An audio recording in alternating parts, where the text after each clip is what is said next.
Регічує і носкалейде significative and war гордзе Україні. Україні ленщо one of major attacks in Moscow.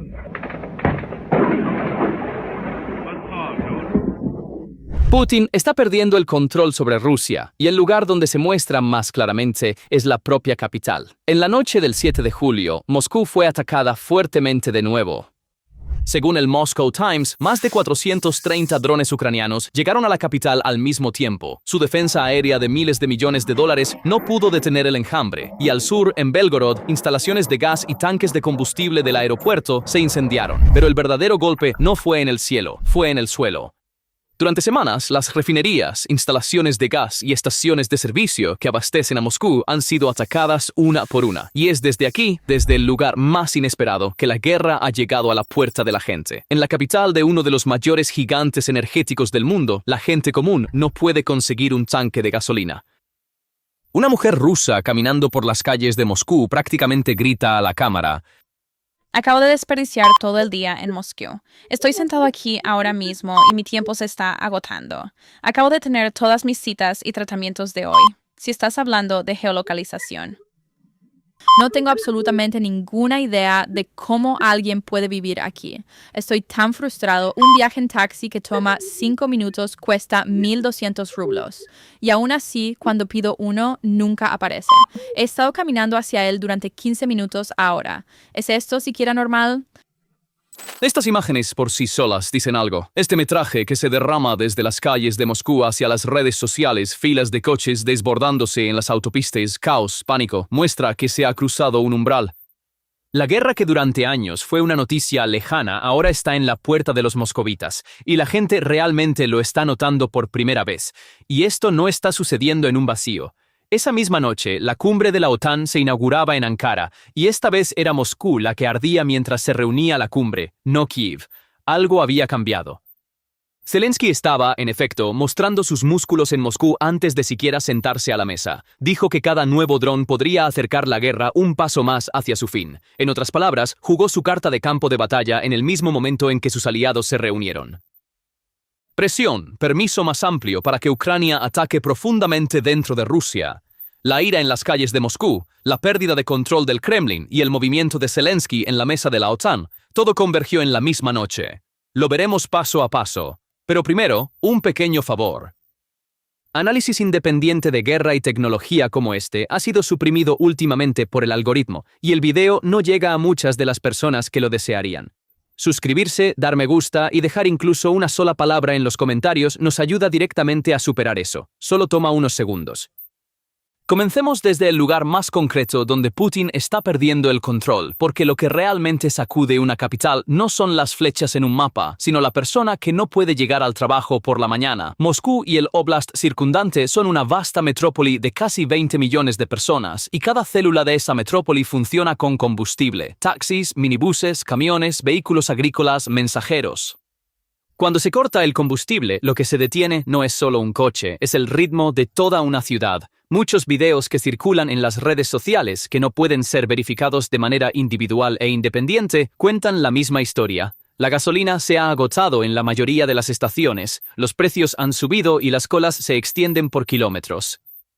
Los moscovitas en las imágenes dicen lo mismo. No pueden encontrar combustible, no pueden llegar al trabajo, conducen de estación en estación y regresan con las manos vacías. Bueno, chicos, finalmente lo logramos. No hay gasolina en Moscú. Necesito hacer algunos mandados, pero estoy conduciendo de gasolinera en gasolinera buscando gasolina. Por suerte para mí, encontré Neftie Magistral. He pasado por ahí toda mi vida, pero nunca me detuve. Me fue útil. La gasolina cuesta 110 rublos por 100 litros. Quizás lo más sorprendente es que la gente no entiende lo que está pasando. Un moscovita desconcertado pregunta: Logramos encontrar una bomba con diésel y ahora nos dicen, ¿qué estás diciendo? ¿Hay algún tipo de límite? 60 litros para diésel y el mismo límite para gasolina. ¿No hay absolutamente nada de gasolina? ¡Maldita sea! Es realmente una locura. La gente está haciendo largas filas. Esta es la quinta gasolinera en la que nos detenemos para llenar el coche. Una ciudad que durante años vio la guerra en el frente por televisión ahora sostiene su factura en la gasolinera, pero no puede conectarla del todo con la causa, y la comprensión rápidamente está dando paso a la ira. Un moscovita grita a todo pulmón: Producimos este petróleo nosotros mismos, por el amor de Dios. ¿Cómo puede no haber gasolina, hombre? Tenemos este petróleo aquí mismo. Cavas un agujero en el suelo. Sale petróleo. Entonces, ¿estás diciendo que nuestro gobierno nos está mintiendo, Kirill? No, no el gobierno. Es la gente que hace fila, quienes están creando artificialmente este pánico.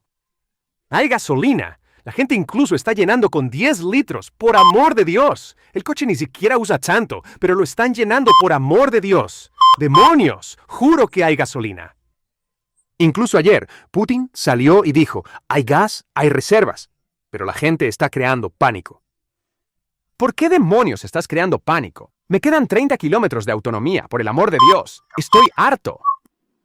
Para un ciudadano de uno de los mayores productores de petróleo del mundo, esto es una contradicción inaceptable. Además de la ira, surge un sentimiento de injusticia. Según las imágenes compartidas, mientras los vehículos gubernamentales y las flotas comerciales tienen prioridad, la gente común, incluidas las mujeres embarazadas, debe esperar durante horas en la fila. La gente lo describe con furia. Cuando el combustible se reserva para algunos, siempre es el turno del ciudadano común el que llega al final. Debajo de esta ira hay más que un tanque vacío. Es la sensación de que el Estado no puede protegernos, y ese sentimiento es el frente más peligroso de una guerra porque no se abre en el frente, sino en casa, en la mesa de la cocina. Y esta escasez afecta a todos desde el mismo lugar. Para un taxista o conductor de minibús, el combustible significa pan directamente. Si el tanque está vacío, no hay ganancias ese día. Para un camionero, sin diésel, no se mueven las mercancías y los estantes de las tiendas se vacían. Para un agricultor, no encontrar combustible en plena temporada de cosecha significa que los cultivos se pudren en el campo. La vida social también se detiene. Las personas que no pueden acudir a una cita no pueden recoger a su hijo de la escuela, cuyos planes de fin de semana se desmoronan. Entonces, la crisis golpea primero a los eslabones más frágiles, los trabajadores que viven al día, y luego se extiende desde allí por toda la ciudad. Ahora retrocedamos y veamos el panorama completo, porque el verdadero mensaje está aquí. En la noche del 7 de julio, el mundo observó esto. Por un lado, 32 líderes de la OTAN sentados a una mesa en Ankara. Por otro, la capital del mismo país sobre el que trata esa mesa, sacudida al mismo tiempo tanto por drones desde el cielo como por filas de gasolina en el suelo. Ponga los dos cuadros uno al lado del otro. Uno, la mesa donde se reúne el poder, el otro, la capital indefensa del país que ese poder está apuntando. La imagen que el mundo ve es exactamente esta. Por un lado, una Ucrania poniendo sus cartas sobre la mesa, tomando la iniciativa. Por el otro, una Rusia que no puede proteger sus propios cielos, cuya única respuesta es, nuevamente, lanzar misiles sobre Kiev. Las cartas de Putin están disminuyendo. Sin progreso en el frente, la economía se está reduciendo, y ahora ni siquiera la capital está segura. Lo que queda no es el poder en sí, sino la representación del poder. Y esa noche, la guerra tampoco se limitó a Moscú. En los mismos días, Ucrania anunció que había atacado 8 petroleros pertenecientes a la flota fantasma de Rusia en el mar de Azov, un golpe que Kiev describió como resultados a escala industrial. El significado es grande. Kiev, por un lado, está atacando las refinerías y agotando la gasolina en casa, y por otro, apuntando a esa flota en la sombra que transporta petróleo desafiando las sanciones para cortar los ingresos por exportación. Así que la presión viene de ambos lados a la vez. Tanto el combustible que mueve a Rusia como el dinero que financia la guerra están bajo ataque al mismo tiempo. Entonces, ¿cuál es la fuente de este atasco? La respuesta está en las refinerías que abastecen a Moscú, y el ejemplo más reciente y evidente es Norsi. Esta gigantesca instalación en la ciudad de Kstovo, en Nizhny Novgorod, fue envuelta en llamas en la noche del 1 al 2 de julio por drones ucranianos. El Estado Mayor reclamó el ataque. El verdadero significado del ataque está en su momento. La instalación ya había sido golpeada el 24 de junio y había detenido la producción y apenas se había recuperado. Así que el golpe llegó por segunda vez a un sistema ya tambaleante, y una refinería es un mecanismo que se vuelve más frágil cuanto más carga soporta. Entonces, ¿por qué es tan vital esta instalación? Porque Norsi no es una refinería ordinaria. Es la cuarta más grande de Rusia por capacidad de procesamiento y la más grande de su propietario, Lukoil. Por sí sola produce aproximadamente el 11% de la gasolina del país, procesando alrededor de 320.000 barriles de crudo al día. Y su peso real es geográfico. Históricamente ha cubierto la brecha que la refinería local de la región de Moscú no puede producir. La unidad A26, que fue afectada, lleva aproximadamente la mitad de la capacidad por sí sola. La segunda unidad principal, que llevaba una cuarta parte, ya había sido golpeada anteriormente. Con ambas arterias principales cortadas a la vez, la instalación detuvo sus ventas al por mayor de gasolina y diésel en la bolsa de productos básicos de San Petersburgo, siendo la retirada de una refinería del mercado la prueba más concreta de que su producción realmente ha sido reducida. Pero para ver la imagen real, no hay que mirar una instalación, sino 4. Según el experto de Carnegie, Sergei Vakulenko, la gasolina llega a la región de Moscú a través de un oleoducto desde 3 refinerías principales, Norsy, Ryazan y Yaroslavl. La cuarta es Kopotnia, justo en el borde de la capital dentro de los límites de la ciudad. Estos son los 4 pilares que sostienen la capital, porque los 4 están conectados a la misma red. Si uno cae, los otros asumen la carga. Pero cuando los 4 son golpeados a la vez, ese diseño se convierte en una debilidad porque no queda un enlace sólido para asumir la carga. 2 ya habían caído. Ryazan desde el ataque de mayo y Kopotnia desde los 2 ataques de junio. Y Kopotnia por sí sola cubría alrededor de 1/3 de las necesidades de combustible de la región y no se espera que vuelva antes de fin de año. Así que con Ryazan y Kopotnia en silencio, las 2 últimas instalaciones importantes que sostenían la capital eran Norsy y Yaroslavl, y en los últimos días ambas fueron atacadas. Vimos Norsy. El 6 de julio fue el turno de Yaroslavl, la refinería más grande del Distrito Federal Central, tanto así que incluso la carretera de Yaroslavl hacia Moscú fue cerrada al tráfico. Mira el mapa y el patrón se vuelve claro. Ryazan en el sur, Yaroslavl en el norte, Kopotnia en el centro y la refinería más grande en Kaluga, a solo 140 kilómetros de Moscú, en el oeste. Un anillo de combustible que rodea la capital está siendo perforado por todos lados a la vez. Entonces, ¿en qué se convierte exactamente toda esta matemática de instalaciones en las calles de Moscú? El punto clave, la región de Moscú consume mucho más combustible del que su propia refinería local, Kopotnia, puede producir. Históricamente, Norsy ha cubierto esa brecha. Cuando Norsy se detiene, la brecha crece y no queda ningún repuesto para llenarla. Según los expertos, esto ni siquiera es una amenaza indirecta. Cada interrupción en la operación de la instalación pone inmediatamente en riesgo el mercado de combustible de la capital.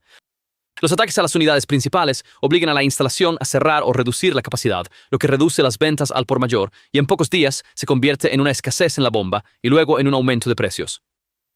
Así que la distancia entre la unidad que fue golpeada y el tanque que se queda vacío es tan corta, y que un gigante energético caiga en ese vacío hasta el punto de tener que importar combustible del extranjero revela por sí solo la magnitud de la crisis.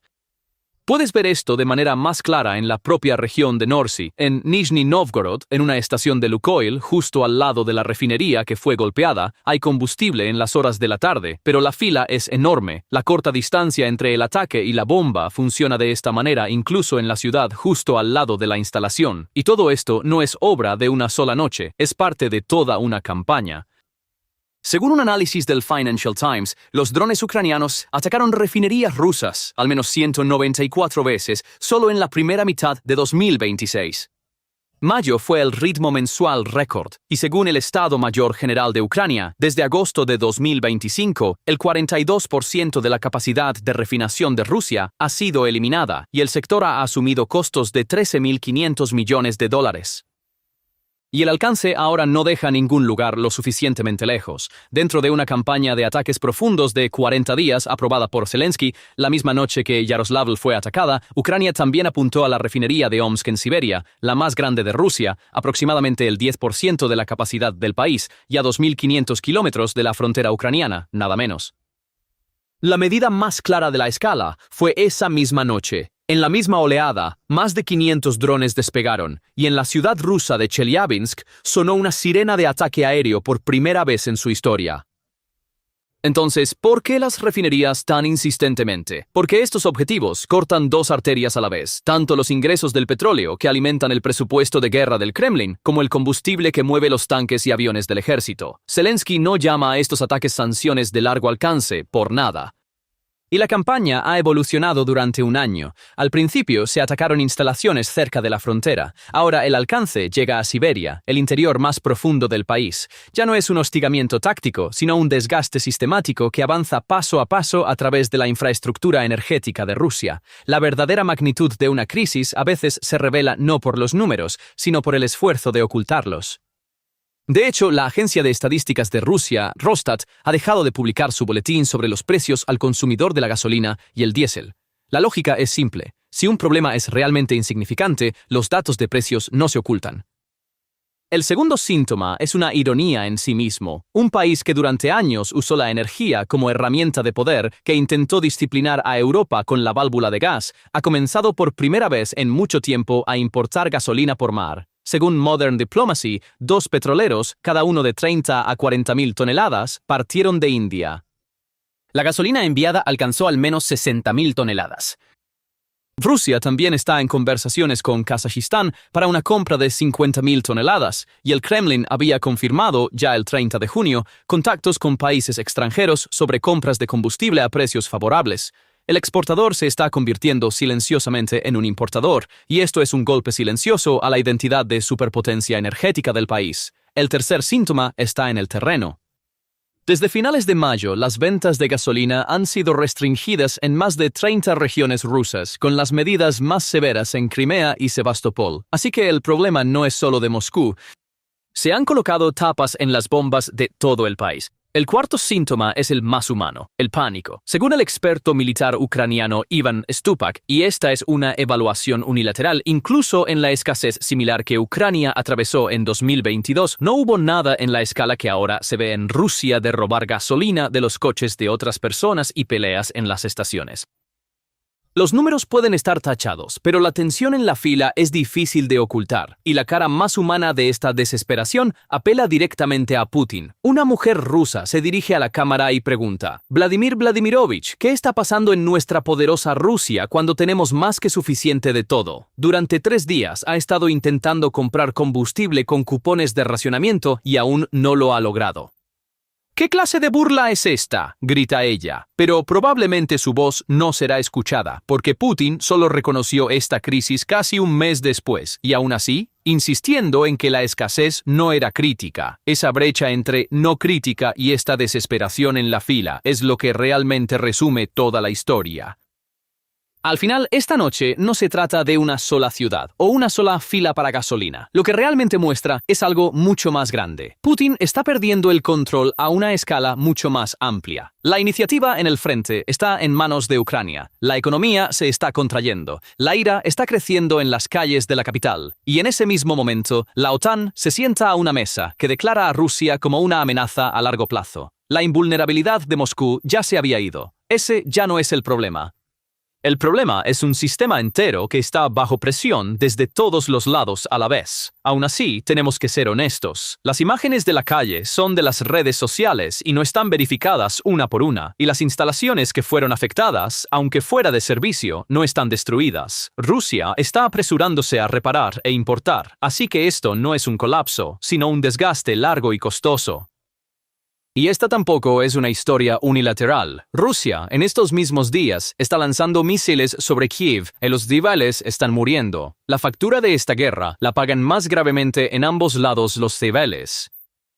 Putin midió su poder durante años por lo lejos que empujaba sus fronteras hacia afuera. Hoy, esa ecuación se ha invertido. Rusia ahora se apresura a proteger su propia profundidad, su propia capital, el tanque de su propia gente. Y el futuro de un imperio generalmente se determina no por lo lejos que llegó, sino por si puede mantener su propio centro. Moscú, Rusia y Putin. Esta noche, ese es exactamente el desafío que enfrentan. ¿Qué piensas de todo esto? ¿Realmente esta presión de drones y combustible sobre Moscú lleva la guerra hacia la mesa, hacia un alto el fuego? ¿O Rusia superará este invierno también con reparaciones e importaciones? Por favor, comparte tus pensamientos en los comentarios. Para mantenerse informados sobre los análisis exclusivos de guerra y tecnología de PPR Global, por favor suscríbase a nuestro canal y active las notificaciones. Gracias por elegirnos. Gracias por elegirnos. Gracias por elegirnos.